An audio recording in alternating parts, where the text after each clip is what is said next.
نحمدہ و نصلی علی رسولہ الکریم، اما بعد۔ تصوف کے حوالے سے ہمارے ہاں جو غلط فہمیاں پیدا کی جا رہی ہیں یا پیدا ہو رہی ہیں، ان میں سے ایک آدھ غلط فہمی کے ازالے کرنے کی ہم کوشش کریں گے۔ یہ ہماری آج کی نشست کا خصوصی موضوع ہوگا۔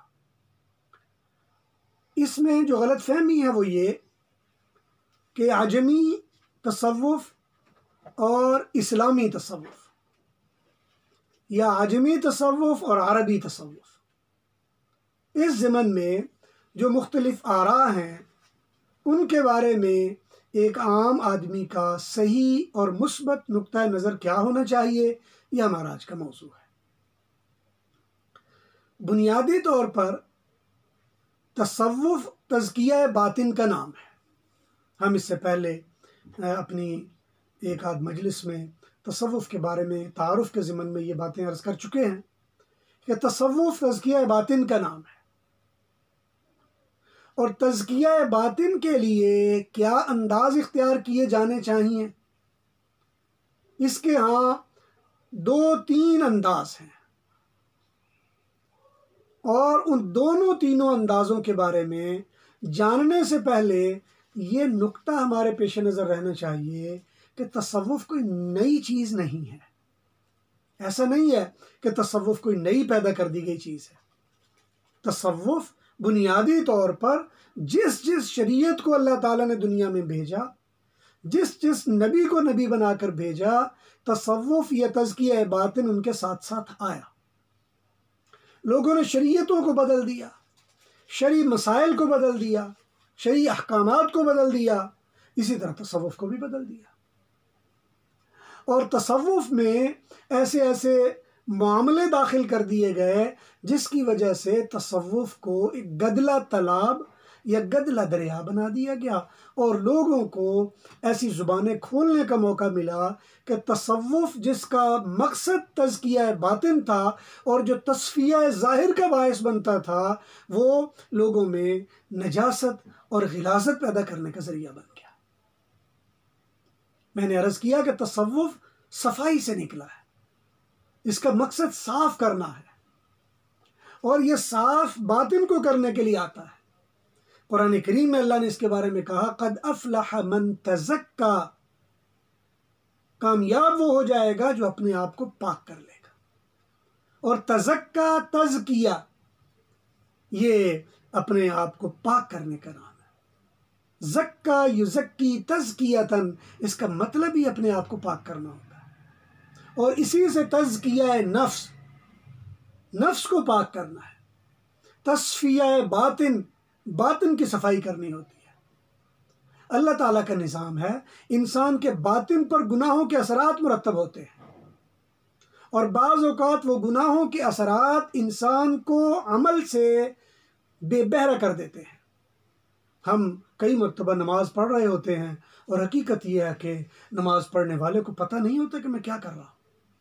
بڑے بڑے دانا لوگوں کو آپ دیکھیں گے، اللہ اکبر سے نماز شروع کرتے ہیں اور دنیا میں کھو جاتے ہیں، اور السلام علیکم ورحمۃ اللہ پر انہیں پتہ چلتا ہے، اوہ ہم تو نماز پڑھ رہے تھے۔ 2 یا 4 رکعتیں یا 3 رکعتیں جو امام کے پیچھے پڑھ رہے ہوتے ہیں، انہیں کچھ پتہ نہیں ہوتا کہ ہم نے کیا کیا ہے۔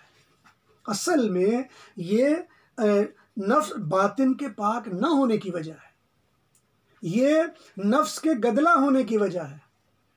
اسی لیے دوسرے مقام پر اللہ تعالیٰ نے قرآن کریم میں فرمایا، قد افلح من زکاہا وقد خاب من دساہا، کامیاب وہ ہوتا ہے جو اپنے نفس کو پاک کر لیتا ہے، اور ناکام وہ ہوتا ہے، خائب و خاسر وہ ہوتا ہے من دساہا، جو اس کو اپنے گناہوں کی دلدل میں آلودہ کر دیتا ہے۔ نفس کو پاک کرنے کا پہلو تصوف، شرعی تصوف ہے، لیکن نفس کو اپنی خواہشات میں لگا دینا یا نفس کو کسی دوسرے کے مطیع کرنے میں لگا دینا یا نفس کو کسی دوسرے کی غیبی باتیں معلوم کرنے میں لگا دینا یا نفس کے ذریعے دوسرے پر تسلط قائم کرنے کی کوششیں شروع کر دینا، جو کہ پورا ایک سائنس بن جاتی ہے، عملیات کی یا تعویذات کی پوری ایک سائنس بن جاتی ہے، اور اس کا نام ہم تصوف رکھ دیتے ہیں۔ بنیادی طور پر اس کا تصوف سے تعلق نہیں ہے۔ تعویذات یا عملیات کا پورا ایک پہلو یہ اصل میں انسانوں کا انسانوں پر اثر کرنا ہے. یہ ایک میڈیکیشن کا سسٹم ہے. اس کو آپ سادہ لفظ میں اسپرچول میڈیکیشن کہہ لیتے ہیں. اور اس کے لیے ضروری نہیں ہوتا کہ آپ بہت بڑے ولی ہوں گے تو پھر آپ کے تعویذات بڑے اثر کریں گے. اگر آپ ولی نہیں ہیں تو پھر اثر نہیں کریں گے. یہ ضروری نہیں ہوتا آپ بڑے اعلیٰ درجے کے ولی ہیں تو آپ کا دم اور چھو دم اثر کرے گا. اگر آپ ولی نہیں ہیں تو دم اور چھو نہیں اثر کرے گا. بلکہ سادہ لفظوں میں سمجھ لیجئے کہ سائنس کی یا اس سائنس کی کچھ بنیادیں ہیں، اسپرچول میڈیکیشن کی کچھ بنیادیں ہیں. جو بندہ بھی ان بنیادوں کو سمجھتا ہے اور اس کے بعد جو تعویذ دے گا یا دم کرے گا اس کا اثر ہو جائے گا. اس کے لیے ضروری نہیں ہے کہ وہ مسلمان بھی ہو. اس کے لیے ضروری نہیں ہے کہ وہ کوئی چلے بھی کر رہا ہو. اس کے لیے ضروری نہیں ہے کہ وہ کوئی مخصوص قسم کے تعویذات بھی بنا رہا ہو. یہی وجہ ہے عیسائیوں کے ہاں بھی اسی طرح اسپرچول ہیلنگ کا سسٹم آتا ہے. یہودیوں کے ہاں بھی ہے، ہندوؤں کے ہاں بھی ہے، اور دہریوں کے ہاں بھی ہے. اور فری میسنری وہ تو بڑی اس پر محنت کرتے ہیں اور 36 کے قریب انہوں نے اس پر اپنے سٹیجز بنائے ہوئے ہیں جس سے اسپرچول ہیلنگ کا سسٹم انہوں نے بنایا ہوا ہے. حقیقت بات یہ ان چیزوں کا تعلق تصوف سے نہیں ہے. وہ نفس پر اثرات کا ایک نظام ہے.